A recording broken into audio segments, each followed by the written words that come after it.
नमस्कार, राधिकाज किचनमध्ये सगळ्यांचे खूप खूप स्वागत. तर आजच्या व्हिडिओमध्ये मी बनवणार आहे शेंगदाण्याची चटणी. बनवायला ही खूप सोपी आहे, थोडीशी वेगळी आहे. तर चला मग रेसिपीला लगेच सुरुवात करते. तर सगळ्यात अगोदर मी इकडे कढई गरम करायला ठेवली होती. नंतर यामध्ये फक्त 1 चमचा तेल टाकायचं, जास्त नाही. त्यानंतर तेल गरम झाल्यानंतर यामध्ये अर्धी वाटी शेंगदाणे टाकायचे. ही अर्धी वाटी शेंगदाणे घेतले होते आणि कढई गरम झाली की त्यानंतर गॅसच्या लो टू मीडियम फ्लेमवरतीच आपल्याला हे शेंगदाणे खरपूस भाजून घ्यायचे आहे. आणि या ठिकाणी मी शेंगदाणे भाजण्यासाठी थोडासा तेलाचा वापर केला आहे, कारण तेलामध्ये शेंगदाणे असे भाजले की त्याची चटणीसुद्धा मस्त कुरकुरीत लागते.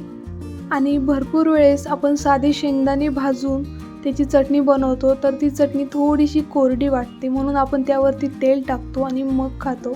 पण अशी तेलामध्ये जर शेंगदाणे फ्राय करून त्याची चटणी बनवली तर ती चटणी छान कुरकुरीत लागते आणि वेगळं तेल घ्यायची सुद्धा गरज पडत नाही.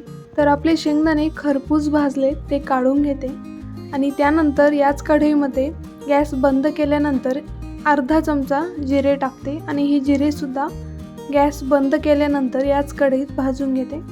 या ठिकाणी तुम्ही जिरे नाही भाजले तरी चालतं, पण मी कढई गरम होती म्हणून थोडेसे भाजून घेते आणि भाजलेले जिरे चवीला छान लागतात. तर जिरेसुद्धा भाजलेत तर ते सुद्धा काढून घेते. त्यानंतर एका मिक्सरच्या भांड्यामध्ये मी 9-10 लसणाच्या पाकळ्या टाकल्या. त्यानंतर आपण फ्राय करून घेतलेले शेंगदाणे टाकले आणि भाजलेले जिरे टाकायचे. त्यानंतर 1 चमचाभर खोबऱ्याचा किस टाकायचा. खोबऱ्यामुळे सुद्धा चटणीला छान चव येते आणि थोडीशी ओलसर होते. त्यानंतर 1 टीस्पून लाल तिखट टाकायचं आणि चवीनुसार थोडंसं मीठ टाकायचं. आता ही चटणी आपल्याला मिक्सरमध्ये थोडीशी जाडसर वाटून घ्यायची आहे, एकदम बारीक नाही वाटायची. जाडसर चटणी असली की ती शेंगदाणे दाताखाली आल्यावर छान लागते.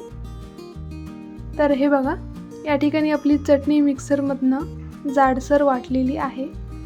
तुम्हाला दिसत असेल, खूप जास्त बारीक पण नाही आहे आणि खूप जाड पण नाही ठेवली आहे. तर तुम्हीसुद्धा जेवताना तोंडी लावण्यासाठी अशी शेंगदाण्याची चटणी बनवून बघा.